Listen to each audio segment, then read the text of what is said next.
जी, अस्सलाम वालेकुम। कैसे हैं आप सब? उम्मीद है कि आप लोग सब ठीक होंगे। आज मैं जो आपके लिए वीडियो लेके आई हूँ उसमें मैं आपको गाइड करूँगी कि किस तरह से आपको एप्लीकेशन फ़ॉर्म फिल करना है family reunion visa for Germany.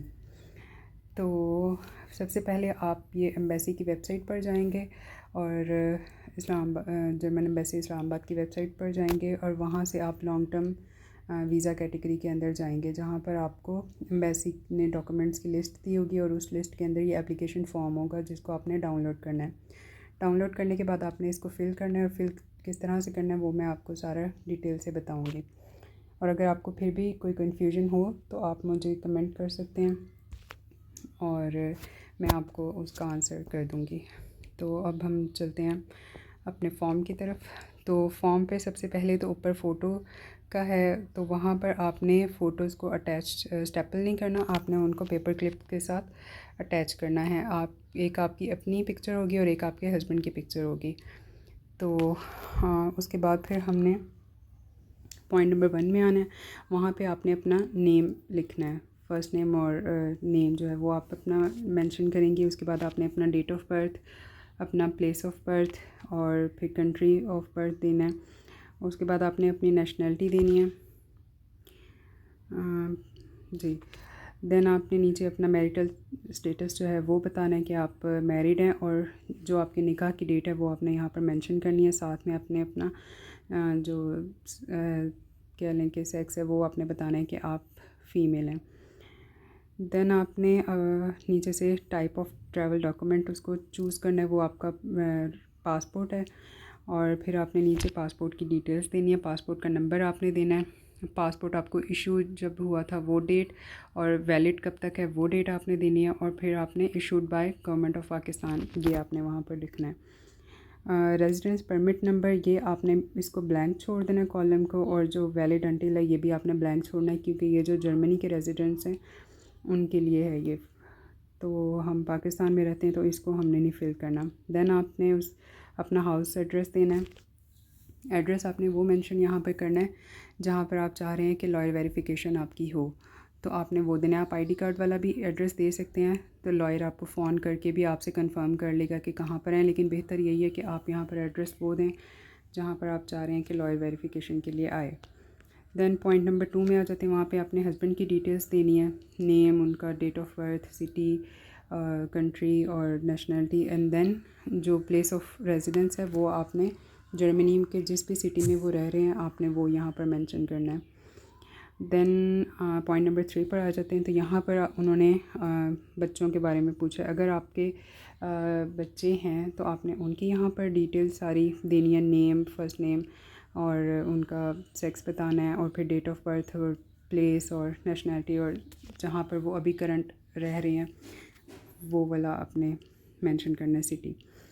Point number 4 में आपके मदर और फादर की डिटेल्स आएंगी सारी, वो आपने अच्छे से आईडी कार्ड से देख के और उसी तरह से उसको यहाँ पर लिखना है। और देन पॉइंट नंबर 5 के अंदर आपने उन्होंने पूछा कि आप इससे पहले जर्मनी गए हैं, इसमें आपने नो के ऊपर क्लिक कर देना है। पॉइंट नंबर 6 में आपने जो हस्बैंड हैं आपके जर्मनी में उनका यहाँ पर सारा एड्रेस आएगा।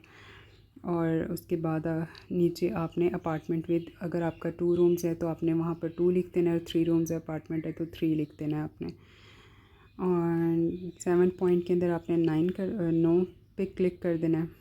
और पॉइंट नंबर 8 के अंदर आपने येस करना है कि आप अपने हस्बैंड को वहाँ पर कंपनी करने के लिए जा रहे हैं, तो वहाँ पर आप येस कर देंगे और नीचे हस्बैंड का नेम लिख देंगे। और इस पॉइंट में मैं आपको ये भी बता दूं कि अगर आपके साथ आपका बेबी भी है, 1 है 2 हैं, तो आपने यहाँ पर उनके नेम्स भी मेंशन करने हैं, लेकिन अगर बेबी नहीं है तो जस्ट हस्बैंड का आपने कर देना है।